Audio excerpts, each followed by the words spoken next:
ખાનગી સ્કૂલોમાં વોકેશનલ શિક્ષણ. નમસ્કાર, હું છું વિનલ. સ્વાગત છે આપનું કરંટ ટોપિકમાં. એજ્યુકેશન ભારત દેશમાં ઘણું બદલાતું જોવા મળી રહ્યું છે. શિક્ષણ પદ્ધતિ પર થતા ઘણા બધા કટાક્ષો અને પ્રહારો બાદ આપણે આ શિક્ષણ પદ્ધતિમાં ઘણા ફેરફારો જોઈ રહ્યા છે. ત્યારે હવે વિદ્યાર્થીઓને વ્યવસાયિક શિક્ષણ સાથે જોડવાનું લક્ષ્ય નક્કી કરવામાં આવ્યું છે. એટલે નવા શૈક્ષણિક વર્ષથી ખાનગી હાઈસ્કૂલોમાં વોકેશનલ શિક્ષણનો પ્રારંભ થવા જઈ રહ્યો છે. એનઈપી 2020ના લક્ષ્યોને ધ્યાનમાં રાખીને આ મહત્વનો નિર્ણય લેવામાં આવ્યો છે. આ પહેલ કરવામાં આવી રહી છે. આ યોજના મુખ્યત્વે હાલમાં અત્યારે સરકારી અને જે પણ ગ્રાન્ટેડ શાળા છે તેમાં અમલમાં મૂકવામાં આવશે. નોન ગ્રાન્ટેડ શાળાઓમાં વોકેશનલ કોર્સ માટે માર્ગદર્શિકા પણ જાહેર કરી દેવામાં આવી છે. 5700 નોન ગ્રાન્ટેડ શાળાઓમાં વોકેશનલ શિક્ષણ લાગુ કરવાની તૈયારી સરકારની જોવા મળી રહી છે. વોકેશનલ કોર્સ માટે સ્કૂલના જે ડીઈઓ કક્ષાએ જ મંજૂરી આપવામાં આવશે એ પ્રકારની તૈયારીઓ થઈ ગઈ છે. અને એની સાથે સાથે શાળાનો જે પરિસર હશે તેમાં અલગ પ્રયોગશાળાની વ્યવસ્થા પણ અનિવાર્ય કરવામાં આવશે. કારણ કે જ્યારે વ્યવસાયિક શિક્ષણ સાથે વિદ્યાર્થીઓને જોડવાનો પ્રયાસ હોય ત્યારે ચોક્કસપણે ત્યાં એટલે કે શાળામાં એ પ્રકારની પ્રયોગશાળા હોવી જોઈએ, એ પ્રકારનું ઇન્ફ્રાસ્ટ્રક્ચર હોવું જોઈએ, જેથી કરીને ભણતા જ જે વિદ્યાર્થીઓ છે તે લોકો તેમનું ભવિષ્ય નક્કી કરી શકે. અને આપણી નવી શિક્ષણ પદ્ધતિ પણ કંઈક એ જ પ્રકારની છે.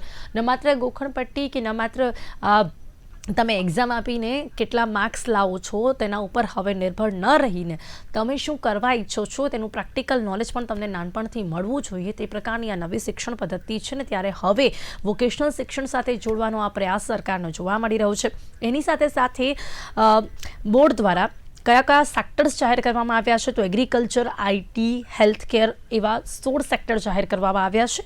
વોકેશનલ શિક્ષણ વિદ્યાર્થીઓ માટે કેટલું મહત્વનું સાબિત થશે અને શું છે આ તેને ઇન ડીપ સમજવાનો પ્રયાસ કરીશું. જેની માટે મારી સાથે ખાસ અહીંયા જોડાઈ ગયા છે જિગ્નેશ શનેશ્વરાજી, જો સોફ્ટ સ્કિલ ટ્રેનર છે, અને ડૉક્ટર દીપક રાજ્યગુરુ, જેઓ એજ્યુકેશનલિસ્ટ છે. આપ બંનેનું સ્વાગત છે. Welcome to the show.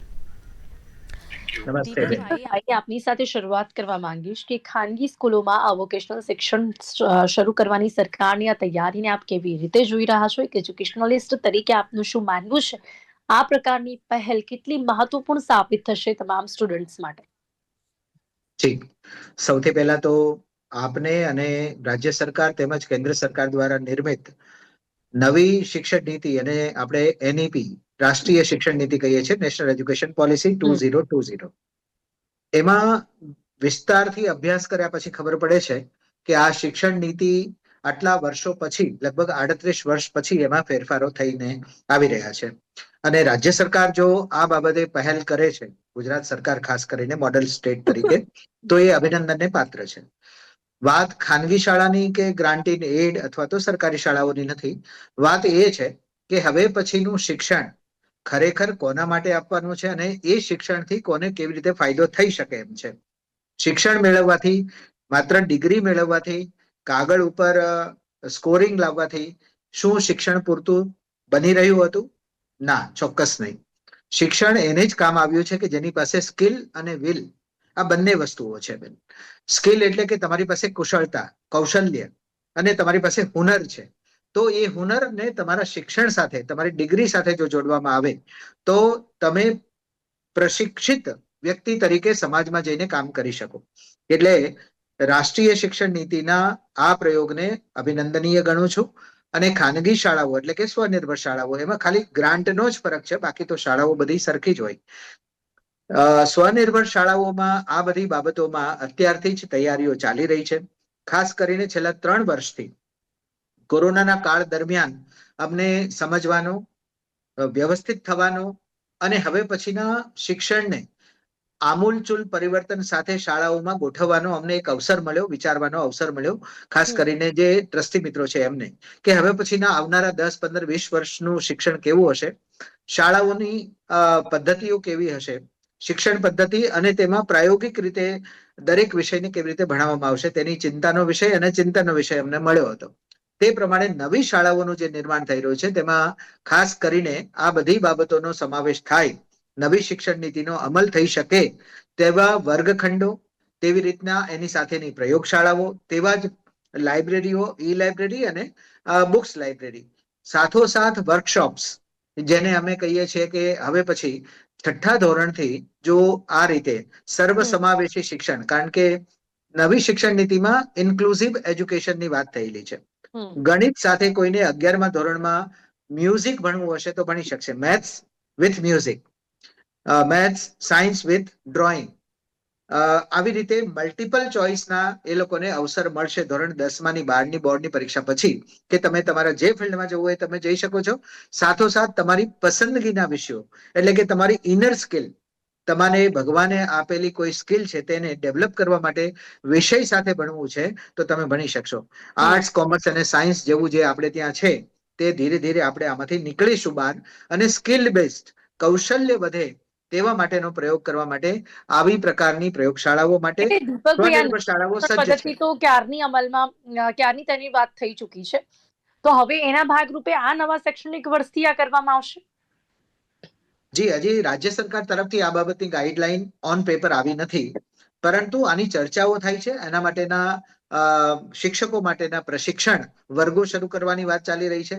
ઘણી બધી ખાનગી શાળાઓએ સ્વૈચ્છિક રીતે આ બધી બાબતોનો અમલ કરવા માટે થઈને પોતાની રાહે, પોતાની રીતે શિક્ષકોને સજ્જ કરવાની તૈયારી કરી છે. કારણ કે આ બધી બાબતોમાં પ્રશિક્ષકો જોઈશે, વિષય નિષ્ણાતોની સાથે સાથે એક હેલ્પર ટીચર, આસિસ્ટન્ટ ટીચર જેને કહીએ, કે જે પ્રયોગશાળાઓમાં પ્રયોગ કરાવી શકે. એની પાસે આઈટીઆઈના એક્ઝેક્ટલી. સેક્ટરની કોઈ ડિગ્રી હોય એવા શિક્ષકોની નિમણૂક કરવા માટે પણ અમારે રાજ્ય સરકારની સલાહ લેવી પડશે. જી બિલકુલ બિલકુલ. હવે વાત ત્યારે સ્કિલની છે. શું કહેશો જિગ્નેશજી, ખાસ સ્ટુડન્ટ્સમાં આ કેટલું અલગ અલગ હોય છે કે તમે પહેલાની શિક્ષણ પદ્ધતિની વાત કરીએ કે જે લોકો બધા ભણ્યા, એમાં એ લોકો જે પણ પુસ્તકીય જ્ઞાન જ કહી શકાય છે, એના પ્રમાણે એ લોકો એક્ઝામ આપવા માટે જાય ને પછી એ ડિગ્રી લઈને બહાર નીકળે, પછી એ લોકો નક્કી કરે કે એમને શું કરવું છે. ક્યાંક એવું લાગતું હતું કે એના કારણે ઘણી વાર લાગી જતી હતી કે વિદ્યાર્થીઓને શું કરવું છે. ઘણા બાળકોને તો કેટલા વર્ષ સુધી ખબર જ નહોતી પડતી કે એમને સ્ટ્રીમ પસંદ કર્યા પછી પણ એમને ખબર ના પડે કે એમને શું કરવું છે. એટલે આ હવે જે વોકેશનલ શિક્ષણની શરૂઆત કરવાની વાત છે તે ખરેખર કેટલી જરૂરી છે. એનાથી ક્યાંક બાળકો પોતાનું જે ભવિષ્ય છે તે વહેલી ઝડપે નક્કી કરી શકશે. જી જિગ્નેશજી, મારો અવાજ આવી રહ્યા છે? જિગ્નેશજી, આપનો અવાજ નથી આવી રહ્યો. અનમ્યુટ કરજો હાજી, પ્લીઝ, તમારો હાજી. ફોન મ્યુટ છે. ઓકે. હાજી please. Am I audible now? Yes yes yes. હું દીપક સર સાથે બિલકુલ સહમત છું. અને કદાચ આ હમણાં નહીં, વર્ષોથી એવું લાગી રહ્યું હતું, રાહ જોઈ રહ્યા હતા કે કંઈક એવું શિક્ષણમાં પરિવર્તન આવવું જોઈએ. અને એનું હું તમને બહુ સાવ સાદું ઉદાહરણ આપી દઉં. હું ડેટા ઉપર જનારો વ્યક્તિ નથી, પણ જે હું અનુભવી રહ્યો છું કે અમે લોકો કોર્પોરેટમાં જઈએ છીએ અને સ્ટુડન્ટ્સને પણ ટ્રેન કરીએ છીએ. બંને વચ્ચે એક બહુ મોટી ગેપ છે. એક બાજુ વિદ્યાર્થીઓ એટલે કે જે ગ્રેજ્યુએટ્સ ભણીને બહાર નીકળે છે તો એ લોકોની એવી ફરિયાદ છે કે રોજગારી નથી, બેરોજગારી છે, મતલબ અનએમ્પ્લોયમેન્ટ છે. જ્યારે એની સામે તમે કોઈ પણ ઇન્ડસ્ટ્રીમાં, કોઈ પણ કોર્પોરેટમાં જાઓ એટલે ત્યાં એ લોકો એમ કહે છે કે અમને પ્રોપર સ્કિલફુલ માણસો મળતા નથી, રાઈટ? એટલે પ્રોબ્લેમ અનએમ્પ્લોયમેન્ટનો નથી, પ્રોબ્લેમ છે અનએમ્પ્લોયેબિલિટીનો. કે જે આપણે ત્યાંથી સ્કૂલમાંથી, કોલેજમાંથી જે બહાર પડે છે, જે ફાલ છે, એને કોર્પોરેટમાં એડજસ્ટ થવા માટે જે સ્કિલ્સ જોઈએ છે, જેને આપણે બે નામથી આપીએ છીએ કે ટેકનિકલ સ્કિલ અને એક સોફ્ટ સ્કિલ. એ સ્કિલનો અભાવ છે, એ ગેપ છે. એના કારણે ગ્રેજ્યુએશન કે માસ્ટર કર્યા પછી વિદ્યાર્થીઓ નોકરી માટે ફાફા મારે છે. એ લોકો એટલા અવેર નથી કે મારે શું કરવું છે. અને બીજી બાજુ કેટલા બધા કોર્પોરેટ સેક્ટર્સમાં મેન પાવરનો અભાવ હોય છે. તો આ જે એનઈપી જે છે એના કારણે સૌથી સરસ મને બે વસ્તુ લાગી. એક છે કે વિદ્યાર્થી પોતાના ઇનેટ સ્કિલના આધારે વિષયો પોતે પસંદ કરી શકે છે, અને ધેટ ઇઝ લવલી થિંગ કે ગણિત અને સાથે સંગીત બહુ સરસ વસ્તુ કહેવાય. એની સાથે સાથે અત્યારે હવે એવું છે કે એમ્પ્લોયેબિલિટીમાં તમારી પાસે ડિગ્રી શું છે એની સાથે ઇમ્પોર્ટન્ટ એ છે કે તમને આવડે છે શું, સ્કિલ કેટલી, રાઈટ? અને અગત્યની વાત તો એ છે કે સરને વાતમાં હું ફુલફિલમેન્ટ આપીશ કે હવે જે જનરેશન બહાર પડે છે એ જેન ઝી છે. અને એમની સાથે કામ કરવું that is very much tough, right? એટલે બંને બાજુથી ચેલેન્જ છે કે જે જેન ઝી બહાર પડે છે એ લોકોને કામ કરવા માટે એડોપ્ટેબિલિટી નથી, એ લોકો પાસે એટલી એબિલિટી છે કે નહીં. અને એની સામે સામે મોટી મોટી કોર્પોરેટ કંપનીના એચઆર મેનેજર્સ છે કે કોર્પોરેટ કંપનીના જે સીઈઓ છે, એમને એ ધ્યાન રાખવાનું છે કે હવે એમને જેન ઝી સાથે કામ પાર પાડવાનું છે. હમ, આ હમ. બંનેનો સમન્વય કરવો હોય તો એના માટે હાર્ડ સ્કિલ અને સોફ્ટ સ્કિલ, અને સોફ્ટ સ્કિલમાં જેમ કે કમ્યુનિકેશન છે, રાઈટ. આજે ગ્રેજ્યુએશન થયા પછી ઘણા બધા લોકોને રિઝ્યુમ લખતા નથી આવડતું. હમ. right? આ બધી જ સ્કિલ છે, આ બધી જ ટ્રેનિંગ છે ને, એ દરેક સ્કૂલ કોલેજમાં આપવી જોઈએ કે જેથી કરીને કોલેજમાંથી જ્યારે પણ વિદ્યાર્થી બહાર પડે તો એની પાસે એક પ્રેક્ટિકલ, ટેકનિકલ અને સોફ્ટ સ્કિલનો એક બેઝ હોય જેના કારણે તે આપણે આગળ એક જિગ્નેશભાઈ apply પ્રોપર નોર્મલ ડેફિનેશન કહીએ તો એજ્યુકેશન કરવાનું છે.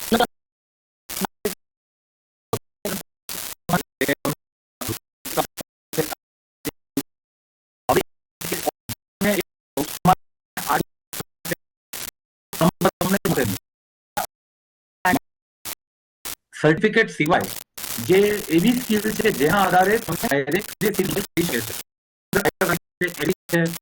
તો એવા બધા જે સેટ છે એ બધાની અંદર હવે સ્કિલની જરૂર છે. આજે પીજીડીસી થયેલો એક કોમ્પ્યુટર એક્સપર્ટ છે અને એની સામે કોમ્પ્યુટર એન્જિનિયરિંગમાં માસ્ટર્સ થયેલો એક છે, પણ જો પીજીડીસી થયેલો હશે, એનું લોજિક પાવરફુલ હશે, એનું પ્રોગ્રામિંગ સ્કિલ સારી હશે, તો એ માસ્ટર્સ કરતા વધારે સારું કમાવી શકે છે. તો વોકેશનલ નો અર્થ જ એ છે કે એવી ટ્રેનિંગ કે જે તમને રોજગારી મેળવવામાં ખૂબ જ ઉપયોગી થઈ પડે. જી બિલકુલ. ચલો હવે આ તો રહી આની પરિભાષા, પણ હવે દીપકભાઈ આપણા ત્યાં એવું ઇન્ફ્રાસ્ટ્રક્ચર છે ખરું? ઘણા સમયથી આના વિશે વાત ચાલી રહી છે, નવી શિક્ષણ પદ્ધતિની વાત બહુ મોડે કરી. આપને પણ ખ્યાલ છે, મને પણ ખ્યાલ છે. મિલેનિયમ્સ પણ આ માટે આ કરી શકતા હતા, એમની માટે પણ આ થઈ શકતું હતું, પણ એ ના થઈ શક્યું. હવે બહુ મોડે આપણે જાગ્યા. શિક્ષણ પદ્ધતિ ભારત દેશમાં બહુ બધી વખોડવામાં આવી તેને, અને ત્યારબાદ હવે ક્યાંક આ નિર્ણય લેવામાં આવ્યો છે. ચલો મોડે પણ જાગ્યા તો ખરી, પણ હવે વાત છે ઇન્ફ્રાસ્ટ્રક્ચરની. શું એ પ્રકારનું ઇન્ફ્રાસ્ટ્રક્ચર આપણે એટલી વહેલી તકે ઊભું કરી શકીશું કે જેથી બાળકોને ત્યાં જ આ પ્રકારનું પ્રેક્ટિકલ નોલેજ મળી શકે? આ પ્રશ્ન લગભગ દરેક શાળાના સંચાલકો અને ટ્રસ્ટીના મનમાં આવતો જ હશે કે માનો કે આની અમલવારી આવે છે તો કેવી રીતે કરીશું. તો એના માટેનો બહુ સરળ ઉપાય છે. જે શાળાઓ ખરેખર શાળાની વ્યાખ્યામાં આવે છે કે જેમની પાસે મેદાનો છે અને શાળાની છત છે. હવે શાળાની છત ઉપર તમે ઇન્ફ્રાસ્ટ્રક્ચર ડેવલપ કરવા માટે થઈને વર્કશોપ બનાવવાના હોય તો વર્કશોપ માટે ખાસ કરીને ફેબ્રિકેશનના વર્ગો બનાવવાના આવે. આખા પતરાની રૂમો ને એવું બધું જ બનાવવાનું, કારણ કે એની અંદર પ્લમ્બિંગ, ઇલેક્ટ્રિફિકેશન, કાર્પેન્ટ્રી અને સાથોસાથ ઓટોમોબાઈલ્સ, મોબાઈલ્સ અને ઇલેક્ટ્રોનિક્સ આવા ગેજેટ્સને રોબોટની મદદથી અથવા તો પોતાની સ્કિલ પ્રમાણે અને માર્ગદર્શિકા આપવામાં આવી હોય અભ્યાસક્રમ પ્રમાણે તેનું કામ કરવાનું છે. એટલે એમાં બહુ હાઈફાઈ ઇન્ફ્રાસ્ટ્રક્ચર ડેવલપ કરવાની જરૂર નથી. ઇન કેસ તમને મેદાનમાં કદાચ 15x15ની 4 રૂમ કે 5 રૂમ ફેબ્રિકેશનમાં ઊભી કરીને ફાઉન્ડેશન બનાવીને એને લાઇટ અને પાણી અને અન્ય સુવિધાઓ જે બેસિક જરૂરિયાત છે તે ઊભી કરવામાં આવે અને પ્રશિક્ષકોને તમારે લાવવાના હોય તો જે રેગ્યુલર ટીચર્સ છે એમની સાથે આપણે આઈટીઆઈ થયેલા અથવા તો જે લોકો સ્કિલ્ડ બેઝ છે અને એન્જિનિયરિંગ કરેલું છે કોઈ પણ ક્ષેત્રમાં, તો એને વિઝિટિંગ ફેકલ્ટી તરીકે કલાક 2 કલાક અઠવાડિયામાં 2 વાર 3 વાર 4 વાર બોલાવીને બાળકોને તાલીમ આપવામાં આવે. પ્લમ્બિંગની જે વાત કરી સાહેબે, જિગ્નેશભાઈ, એ ખાસ અગત્યની બાબત છે. અત્યારે ઘરમાં આ સમસ્યા આવે. એક નળમાંથી પાણી ટપકતું હોય અને રોજનું 200-300 લીટર પાણી નીકળી જતું હોય 4-5 નળમાંથી થઈને, અને એ વેસ્ટેજ ઓફ વોટરની સાથે સાથે પર્યાવરણને નુકસાન કરે છે ને આપણા બિલને પણ વધારો કરે છે. મોટર ચલાવવી પડે છે એટલા સમય. હવે એ નળના વાઇસરને રિપેર કરવા માટેની એક નાનકડી એવી બાબત છે. હું તો એવી શાળામાં ભણેલો છું નાનપણમાં, લોકભારતી સંસ્થાઓમાં, અને જ્યાં અમને કૃષિ, પછી પ્લમ્બિંગ, કાર્પેન્ટ્રી, ભોજન એટલે કે અમને પાકશાળા રસોઈ બનાવતા પણ શીખવાડેલું છે. પછી બાગાયત શીખવાડેલી છે અમને. ચણતર, પ્લાસ્ટર, કાચું મકાન બનાવવા માટેની પણ તાલીમ મળેલી છે. માટી અને માટીમાંથી ઈંટો બનાવવાની તાલીમ પણ અમે મેળવેલી છે. તો આ બધી સ્કિલ આજે મારે ત્યાં પાવર જાય છે ને તો મને એ પાવર ક્યાંથી ચેક કરવાનો છે, ફ્યુઝ કેવી રીતે બદલવાનો મને આવડે છે. મારા દીકરા દીકરીને આવડતું નથી. અમે બધા ખૂબ મોંઘી કાર વાપરતા થઈ ગયા છે, પણ દીકરા દીકરીઓ જયારે કાર વાપરે છે તો પંચર થાય છે ને કારને, તો એ સીધો ફોન કરીને બોલાવે છે પેલા માણસને અને રિપ્લેસ કરે અથવા તો પંક્ચર બનાવે. અમે જાતે ટાયર કાઢીને પંક્ચર સેટ કરીને અમે જાતે ટ્યુબલેસ છે તો હવે તો પૂરી કિટ આવે છે. 10 મિનિટની અંદર આપણે ટાયર બદલાવી શકીએ. એ તાલીમ બાળકોને મળવી જોઈએ. એના માટે તમારે કોઈ ડિગ્રી ધારક પણ આજના બાળકોને આ તાલીમ કેમ ના મળે દીપકભાઈ? બહુ મોટો પ્રશ્ન એ થઈ રહ્યો છે. એ શરૂ કરવાની જ વાત આમાં એનઈપીમાં છે. તો માનો કે એક વર્કશોપ અમે બનાવ્યો, મારે ત્યાં અહીંયા વ્હીકલ્સ છે, બસીસ છે, ઇકો છે, વેન્સ છે, આ બધું ચાલે છે. તો એમાં આ બધું રિપેરિંગ નું કામ થતું જ હોય છે મારે ત્યાં. તો એની સાથે અમારે એવું કરવું છે કે બાળકો એ રિપેરિંગ સમયે એક ગ્રુપ ત્યાં બેસે અને નિરીક્ષણ કરે ને પછી એમાં મદદ કરે. પાનું આપો, આ નંબરનું પાનું આપો, આ ટાયર કાઢવાનું, આને ઉચકો આને મૂકો. એવું બધું જોતા જોતા એના મનમાં આવશે કે આ વસ્તુ તો બહુ ઈઝી છે, આ તો હું પણ કરી શકું. નેક્સ્ટ ટાઈમ કોઈ વાનનું ટાયર રિપ્લેસ કરવાનું આવે તો અમે બાળકોની મદદથી માણસની હાજરીમાં સેફટી ફીચર્સ સાથે રાખીને પણ અમે કરાવીશું. અમે અહીંયા અત્યારે મારે તમને કહેવું નહીં જોવે, મારી શાળાના વખાણ કરું, હું શાળામાં જ બેઠો છું. અમે ઓર્ગેનિક કૃષિ ઉપર ધ્યાન આપ્યું છે. તમે જો પરમિશન આપો બેન તો હું તમને અત્યારે કેમેરો પેલી તરફ ફેરવું અને મારી બારીની બહાર અમે જે ઓર્ગેનિક કૃષિ ચાલુ કરી છે સ્કૂલના નાનકડા મેદાનમાં, કે જેમાં રીંગણ, ટામેટા, મેથી, પાલક, કોબી આ બધી વસ્તુ વાવીને બાળકોને બતાવી છે કે ઓર્ગેનિક કૃષિ કેવી રીતે થાય અને એનું પ્લાન્ટેશન કેવી રીતે થાય અને એમાંથી કેવી રીતે ઉગે છે. અને એના લેબલ્સ પણ અમે મૂક્યા છે. તે હું આપને બતાવી શકું એમ છું. જો આપની પરમિશન હોય તો હું તમને જરાક બહાર આવીને બતાવું છું. ખૂબ ઝડપથી દીપકભાઈ, જેથી કરીને પછી જો આ તમને ખેતર બતાવું છું. આ મારી સ્કૂલ છે અને આમાં અમે વિવિધ પ્રકારના આમાં જો આ ફેનુગ્રીક સીડ્સ, મેથી પણ વાવેલી હતી. અત્યારે આનું કટિંગ ચાલે છે. આપની સ્કૂલમાં આ પ્રકારનું શિક્ષણ પહેલેથી જોવા મળી રહ્યું છે. હવે આ એક કમ્પલ્સન થવાનું છે કે બધી જ જગ્યાએ આ પ્રકારનું એજ્યુકેશન આપવામાં આવે. નાઉ ધ થિંગ ઇઝ કે જિગ્નેશભાઈ, જે રીતે અત્યારે આ સ્કૂલના દ્રશ્યો આપણે જોઈ રહ્યા છે, દીપકભાઈની સ્કૂલમાં આ બધું જ આપણને જોવા મળી રહ્યું છે. બટ આ બધું શીખવાડવા માટે હવે આપના જેવા સ્કિલ ટ્રેનર સ્કૂલોમાં હોય એ કેટલું જરૂરી છે? કારણ કે શિક્ષકો પર જ આપણે બધું નહીં ઢોળી શકીએ. દીપકભાઈએ વાત કરી તો એમના ત્યાં પણ બધા એવા હશે જે શીખવાડી શકે. તો હવે લાગે છે કે સ્કૂલોમાં ક્યાંક આવા સ્કિલ ટ્રેનર હોવા પણ બહુ જ જરૂરી હશે. મેડમ, જો હવે છે ને મારી દ્રષ્ટિએ સ્કૂલમાં કઈ કઈ વસ્તુની જરૂર છે શિક્ષકો ઉપરાંત, એક તો પ્રેક્ટિકલ સ્કિલ ટ્રેનર્સ જોઈએ છે, રાઈટ? કાઉન્સિલર્સ હવે કમ્પલસરી થઈ જશે સ્કૂલમાં. મારો મુદ્દો આમાં એક અલગ એ છે કે આની સાથે સાથે આપણે પેરેન્ટ્સ એટલે કે વાલીઓને પણ એક્સેપ્ટેબિલિટી કરાવવી પડશે. વાલી પોતે પણ જો આ વસ્તુ સ્વીકારતા થશે તો જ આખો જે પ્રોગ્રામ છે એ બહુ સરળતાથી અને સફળતાપૂર્વક પાર પડે. અધરવાઇઝ થશે શું કે આપણે બાળકોને જેને કહેવાય ને કે હોલિસ્ટિક એપ્રોચથી વિકાસ કરવો છે, પણ જ્યારે અત્યારે જે માનસિકતા પેરેન્ટ્સની કે ઇવન જે રીતે આપણે ડેવલપ કરાવેલી છે કે ભાઈ મારે માર્ક્સ જોઈએ છે, મારે આ બધું નથી જોઈતું, તો એ જો વાલી સ્વીકારતા નહીં થાય તો વિદ્યાર્થીઓ નહીં સ્વીકારી શકે. અને આ બધી જ વસ્તુ છે ને એના માટે વિદ્યાર્થીઓને અવેર કરવાના છે, વાલીઓને અવેર કરવાના છે. એના માટે ફિઝિકલ રિસોર્સ અને રિસોર્સ પર્સન, આ બધી વસ્તુની જરૂર પડવાની છે. અને એટલા માટે હું આ વસ્તુથી મને ખૂબ જ આનંદ થાય છે કે ક્યાંક ને ક્યાંક ચલો આ શરૂઆત થઈ ચૂકી છે ટ્રેનિંગ્સની. અને વોકેશનલ અને એની સાથે સાથે પર્સનલ ડેવલપમેન્ટ ટ્રેનિંગ, આ બંને વસ્તુ ખૂબ જરૂરી છે. અને એ સરકાર કાયદા લાવે, સરકાર માર્ગદર્શિકા બહાર પાડે, પણ અલ્ટિમેટલી જે તે સ્કૂલના જે ટ્રસ્ટીગણ છે, પ્રિન્સિપાલ છે, શિક્ષકો છે, વિદ્યાર્થીઓ છે અને વાલીઓ છે, આ બધા જો પોતાની વિલિંગનેસથી જ આગળ વધીને કામ કરશે ને તો આ 100% સફળ જશે. મેમ જી બિલકુલ. પણ આપની સાથે એ પણ જાણવા માંગીશ કે બાળકોમાં રહેલી આ પ્રકારની સ્કિલને શોધવી, ઓળખવી એ પણ કેટલું ડિફિકલ્ટ ટાસ્ક છે. જિગ્નેશભાઈ, શું કહેશો? કઈ રીતે આપ પણ ઓળખતા હોવ છો? જી જી દીપકભાઈ, આપની પાસે સવાલ જાણીશ. જી, હવે આમાં કેવું છે મેમ કે સાયકોલોજીકલી જોવા જઈએ ને તો બાળકો કે દરેક વ્યક્તિમાં બે પ્રકારની સ્કિલ આવે છે. એક હોય છે ઇનેટ સ્કિલ, એટલે કે જે જન્મજાત હોય છે, અને બીજી હોય છે એક્વાયર્ડ સ્કિલ, એટલે કે એ પછીથી એક્વાયર કરે છે. ધારો કે મારે કોઈક વસ્તુની જરૂર છે શીખવાની, કારણ કે મારે પૈસા કમાવા છે. એ ઇનેટ નથી, પણ મારે જો એમાંથી પૈસા કમાવા હોય તો મારે એ સ્કિલ શીખવી જ પડશે, રાઈટ? હવે બાળકોને વાત કરીએ તો આટલી બધી એક્ટિવિટીઝ થતી હોય અને જો બાળકોનું ઓબ્ઝર્વેશન આપણે ધ્યાનથી એમને ઓબ્ઝર્વ કરતા હોઈએ તો ક્યાંક ને ક્યાંક થોડા સમયમાં ખબર પડવા માંડે છે. જેવી રીતે કે ભાઈ ફલાણા બાળકનો વિષય મનગમતો વિષય આ છે અને બીજા બાળકનો મનગમતો વિષય આ છે. એ જ રીતે બાળકો જ્યારે અલગ અલગ એક્ટિવિટીમાં ઇન્વોલ્વ થાય છે ને ત્યારે રિએક્શન, અમે લોકો ટ્રેનિંગમાં આ બહુ ખાસ કરતા હોઈએ છીએ, રિએક્શન ઓબ્ઝર્વ કરવાનું. ઓકે.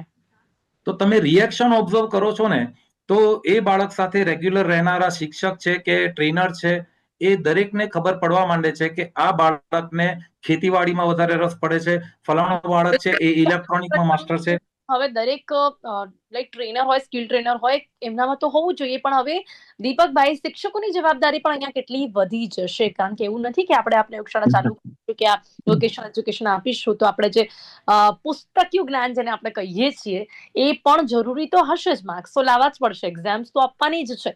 તો હું કઈ રીતે બેલેન્સ કરી શકશે? શિક્ષકોની જવાબદારી કેટલી વધી જશે દીપકભાઈ? બેન, આમાં એક બહુ સરસ વાત તમે કહી દીધી કે શિક્ષકો માટે આપણે શું કરી શકીએ. દરેક વ્યક્તિ પાસે પોતાની એક અભિરુચિ હોય છે, એપ્ટિટ્યુડ. દિનેશભાઈ પણ આ સાથે સંમત હશે. આપ એક ટીવી એન્કર છો, સાહેબ એક ટ્રેનર છે, હું એક સંચાલક છું. તો મારી મેનેજમેન્ટની સ્કિલ છે, મારી પાસે MBA ની ડિગ્રી નથી, but since 25 years I am managing the schools, not school. હું મલ્ટિપલ સ્કૂલનું મેનેજમેન્ટ કરું છું. મારી પાસે BBA, MBA, કોમર્સની કોઈ ડિગ્રી નથી. હું તો ભાષાનો શિક્ષક હતો અને મેં PhD કર્યું છે હિન્દી ભાષામાં. તો ભાષાનો શિક્ષક મેનેજમેન્ટ કરે છે, આ મારી સ્કિલ છે. એવી રીતે દરેક શિક્ષક જે ગણિત, વિજ્ઞાન, અંગ્રેજી કે કમ્પ્યુટર કે અન્ય વિષયો ભણાવે છે, ચિત્ર, સંગીત અને PT, એની પાસે પણ એક ઇનર સ્કિલ છે જે ગોડ ગિફ્ટેડ છે. સાહેબે કીધું ને કે ઇનેજ સ્કિલ. એ સ્કિલ વાળા ટીચર્સને જ આવા કામ સોંપવાના છે કે તમે પસંદ કરો, તમારી સ્કિલ હોય કોઈ એવી સ્કિલ વાળા બાળકોને તમારા વર્ગમાંથી પસંદ કરો, વિષયમાંથી પસંદ કરો, અને એવી રીતના એને ટીમમાં ડિવાઈડ કરીશું. અને એ ટીમ પ્રમાણે જેમાં રુચિ છે, અભિરુચિ છે, એ રુચિ પ્રમાણે જેનું બોલવાનું ખૂબ સારું છે, ભાષા શુદ્ધિ છે, વે ઓફ ટોકિંગ સરસ છે, એનું પ્રેઝન્ટેશન સારું હોય, શૈલી સારી હોય, તો એને શા માટે અમે એક સારા સ્પીકર ના બનાવીએ, ન્યૂઝ એન્કર ના બનાવીએ તમારી જેમ? એના માટેની તાલીમ આપીશું. આ પણ એક સોફ્ટ સ્કિલ છે ને, આના ઉપર પણ કામ થાય. આપણે હાર્ડ સ્કિલ ઉપર કામ કરીએ, એની સાથે સાથે અમુક 5, 10, 15% બાળકો એવા હશે કે જેની અંદર સોફ્ટ સ્કિલ હશે. કુદરતી રીતે એની અંદર ગાવાની કળા, ચિત્રકળા, પરફોર્મિંગ આર્ટ્સ, અભિનય આવું હશે. એની પણ અલગથી એક તાલીમ કરીશું. એટલે એને વર્ગીકૃત કરીશું, વિભાજિત કરીને વર્ગખંડના 40 બાળકોને 6 ટુકડીમાં વહેંચીશું. જેને જેમાં રસ છે એમાં એને એ કામ માટે અમે લઈ જઈશું. કોઈને બહુ જ ટેકનિકલ માઇન્ડ હોય એવા બાળકોને પેલી મોટર કાર ખરીદે, રમકડા પણ ખરીદે તો JCB ખરીદે, એવા બાળકોની અભિરુચિ સમજીને એને વર્કશોપનું કામ આપીશું, ઓટોમોબાઈલ્સમાં તૈયાર કરીશું. અને એના માટે શિક્ષકો અહીંયા નહીં મળે તો અમે જે વર્કશોપમાં કામ કરતા હોય એમાંથી, ભલે એની પાસે ડિગ્રી ના હોય, પણ અનુભવના આધારે એમને અમે લાવીશું અને એમને રેમ્યુનરેશન આપીશું.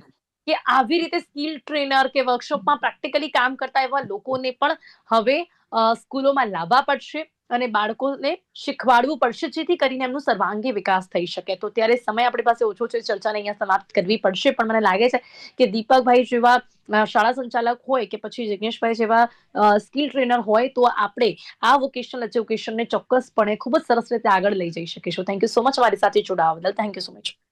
Thank you so much. તો ખાનગી સ્કૂલોમાં વોકેશનલ શિક્ષણની શરૂઆત હવે થઈ રહી છે અને એટલા જ માટે આપણે હવે કહી શકીએ છીએ કે દરેક બાળકનું નાનપણથી એટલે કે શાળામાં જ સર્વાંગી વિકાસ થઈ શકે તે માટેની પ્રયોગશાળા પણ વિકસિત થશે. કરંટ ટોપિકમાં અત્યારે બસ આટલું જ. ફરીથી મળીશું નવા વિષયની સાથે. ત્યાં સુધી રજા આપશો. નમસ્કાર.